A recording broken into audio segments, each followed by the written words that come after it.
este caso. Nos está diciendo, señor Manocal, que dentro de la empresa La Luz existía una empresa, un cuerpo, una estructura paralela. Una estructura paralela que manejaba los datos de los que guatemaltecos. manejaba o que recogía o recibía la información de los pasaportes de los guatemaltecos. Y eso está, la denuncia está presentada en el momento que usted quiera, Mario, yo se la puedo hacer llegar. Fue el propio director de Migración, el señor Enrique Degenhardt, quien presentó la denuncia. Eso, lógicamente, lo que de alguna manera llama la atención es por qué la Procuraduría de los Derechos Humanos no nos pidió esa información. Ni el procurador anterior, ni el procurador actual. Es más, el procurador actual ni siquiera nos citó. Apenas el viernes llegó un mensajero de la Procuraduría de los Derechos Humanos a mi casa a notificarme de la resolución que hizo pública una semana antes. Ahí es donde yo digo y públicamente sostengo que hay una relación política entre el Procurador de los Derechos Humanos y el propio presidente de la República. El caso de Totonicapán es muy claro. A la par de cuando Pérez Molina da su conferencia, sale el Procurador de los Derechos Humanos a la par de él, en lugar de estar investigando. Aterrizando en la coyuntura, usted ha mencionado el caso Totonicapán. A usted le tocó estar al frente de una cartera en un gobierno sumamente delicado. Pareciera que el tema de la violencia se llegó a desbordar. ¿Cómo ve usted del otro lado y ahora, no estando en la función pública, todo este tema de Totonicapán, el tema de la inseguridad, las fuerzas de tarea? ¿Cree usted que hay luces positivas, luces negativas en el actuar de su par en su momento Mauricio López Bonilla? Bueno, creo que en el caso de Totonicapán es importante que la población guatemalteca conozca que en el gobierno anterior las fuerzas combinadas se utilizaron solo para el tema de patrullajes en zonas de alto impacto y para combate al crimen organizado. Por ejemplo, la jornada aquella donde se le dio seguimiento a los Zetas en 7 u 8 departamentos. Yo lo que creo es que definitivamente las fuerzas militares de momento son una herramienta importante, son un brazo importante para el tema de la seguridad, pero hay que saber utilizarlas. Me parece, yo lo he expuesto y lo he dicho en mis columnas del blog que tenemos con los compañeros, que Totonicapán llama a reflexionar de cómo se debe utilizar al ejército. Está demostrado a la luz de las evidencias ya técnicas y periciales que los soldados no saben manejar crisis. Y digo soldados de tropa y soldados incluso los coroneles. No están diseñados para seguridad ciudadana y creo que hay una mala interpretación de la población, de la ciudadanía y de los analistas en creer que un militar, pues, solo porque sabe utilizar armas, sabe de seguridad. Eso no es cierto.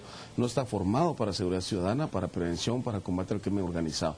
Un militar crece en los cuarteles, en términos de carrera. Y en los cuarteles y en el ejército no se enseña seguridad ciudadana, seguridad hemisférica, seguridad transcontinental, inteligencia militar, todo ese tipo de cuestiones se enseñan en ese sentido. Sigo creyendo todavía que el ejército puede seguir apoyando las tareas de seguridad, las tareas coyunturales, las tareas cotidianas, estratégicas de combate al crimen, de narcotráfico en fuerzas combinadas, no necesariamente solo el ejército. Yo sobrepongo y antepongo el tema de la fuerza civil antes que la fuerza militar. En el caso nuestro, durante año y 4 meses de intensa jornada de búsqueda de narcotraficantes, las fuerzas de seguridad, pero en particular las fuerzas especiales de la policía, fueron las que nos dieron los resultados de la captura de los Lorenzana, de Chamalé, de Mauro Salomón, de todas estas, de los Estrada, de estos 10 extraditables que nosotros detuvimos. Se hizo con el apoyo irrestricto de las fuerzas especiales de policía y con equipos pequeños.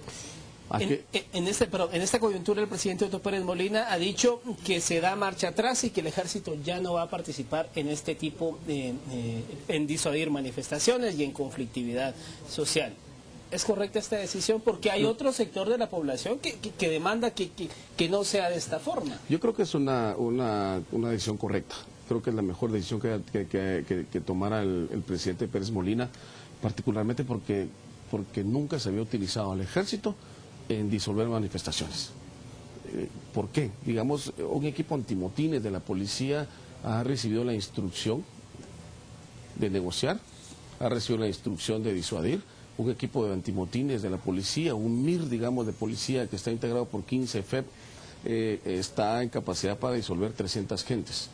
está en capacidad para negociar, para discutir. Y hay un protocolo de actuación a la luz y luego de todo lo que pasó en el Polo Chic, después de todas las resoluciones de la Corte de Constitucionalidad, en donde se establece que la policía debe permitir el derecho a locomoción, pero también debe permitir el derecho a manifestación, y que en todo caso se debe acordonar el área con cordones humanos de parte de la policía para que se permita la locomoción, pero también se permita la manifestación. Y eso, con todo respeto, el que lo puede hacer es el policía. ¿Por qué? Porque la calle es su hábitat, la calle es su trabajo, es todo lo que ve todos los días, lo cotidiano, hablar con la gente, discutir, negociar. El policía está inmerso en una conflictividad compleja y complicada a nivel nacional que no le es ajeno una manifestación, y no digamos un equipo antimotines. Mientras que un soldado no, un soldado está acostumbrado a andar con su fusil. El policía no, el policía está acostumbrado a discutir antes de activar su arma, digamos. Hay una enorme diferencia entre uno y otro.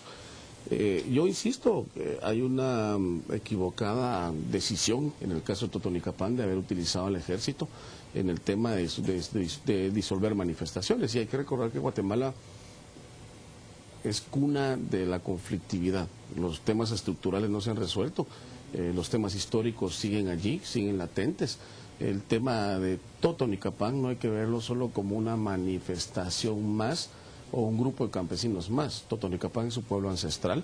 Hay que recordarse que Totonicapán, vía Atanasio Tzul, fue el último bastión de oposición a todo el tema de la colonia y al sistema inquisitivo que se pretendía hacer. Y Totonicapán, a partir de ahí, se convierte en una organización comunitaria ancestral indígena maya, que no es ninguna organización campesina financiada, digamos, sino más bien es una organización cuyo soporte es el movimiento social, la cultura enraizada de un pueblo no agresivo, pero sí un pueblo aguerrido que defiende sus derechos estructurales y que por supuesto tiene toda una cultura de conservación de la naturaleza, de conservación de su patrimonio. El tema de Totonicapán no es un tema que se debe de ver solo en la lógica de seguridad. Ahí hay un tema en donde hay un pueblo herido, un pueblo ancestral herido con lo que pasó. Y eso hay que atenderlo. No solo es de ir a atender sus problemitas, sino ver. Totonicapán es el fiel reflejo de todo lo que está ocurriendo en el interior del país, por ejemplo, ¿no? Decía el analista Maco Canteo en la semana pasada aquí que el caso Totonicapán marca un punto de inflexión de un antes y un después del gobierno de Otto Pérez Molina en cuanto a cómo atender la conflictividad social.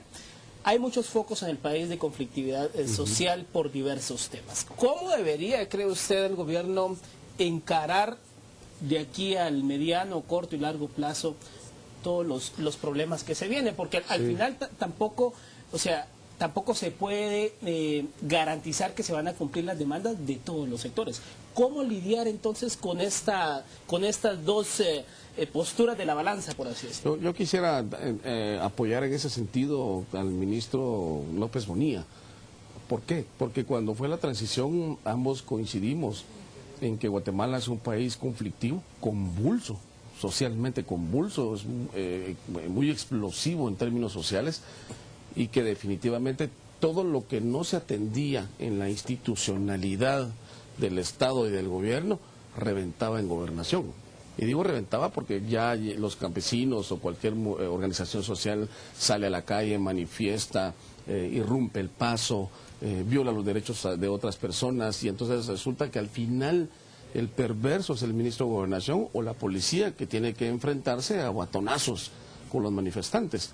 Pero todo esto que resulta en noticias de alto impacto en un día, tienen toda una consecuencia histórica, un antecedente que resulta en una falta de atención por parte del Estado en su conjunto, judicial, legislativo y ejecutivo.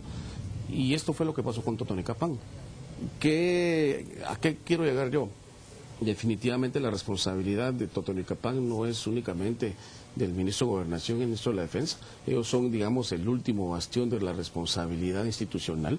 Creo que al final el gran fracaso de lo que ocurrió en Toto y lo que sigue ocurriendo en distintos sectores sociales de falta de atención es el Sistema Nacional de Diálogo Permanente, que se dejó en el gobierno anterior, que es una herramienta para atender conflictividad, pero no solo se trata de atender, no solo se trata de sentarse con los campesinos, se trata de resolver cuestiones históricas. Y creo que definitivamente el Sistema Nacional de Diálogo Permanente necesita una mayor inversión, pero también un mayor equipo, mayor recurso humano, personas altamente capacitadas para mantener un diálogo, para mantener consensos, para mantener en medio de los disensos ciertos niveles de tolerancia. Nosotros tuvimos conflictos con hidroeléctricas, y tuvimos conflictos con relación a minerías, con el tema de San Juan Zacatepeques, y todo el Sistema Nacional de Diálogo en su momento fue financiado, respaldado por el Viceministerio de Apoyo Comunitario del Ministerio de Gobernación. Creo que en ese sentido no solo es este gobierno, sino tiene que ser el Estado de Guatemala, debe de prevalecer, privilegiar el tema del diálogo, pero el diálogo en donde se encuentren consensos, rutas para resolver problemas y, por supuesto, se encuentre también financiamiento, porque al final cualquiera puede ofrecer, cualquiera puede decir, sí, resolvámoslo, pero si no tiene recursos para resolverlo, va a ser difícil. Y además aquí hay que recordar muchos casos que tienen que ver con el tema del radicalismo. Es virtualmente complejo resolver una demanda, por ejemplo, de nacionalizar la energía eléctrica. Es virtualmente complicado, cuesta arriba, resolver una demanda sobre el tema de nacionalizar cualquier explotación y exploración de recursos naturales. Entonces, el Sistema Nacional de Diálogo Permanente, sus actores de parte del Estado, no solo deben de tener la capacidad de sentarse a dialogar y a negociar con las organizaciones sociales y distintos sectores, sino también tienen que tener la capacidad de decisión, de tener el respaldo del más alto nivel para que lo que ellos digan en la mesa pueda ser escuchado y pueda ser tomado en cuenta. Bueno, gracias entonces a Carlos Menocal por haber estado acá en Noticias a las 7.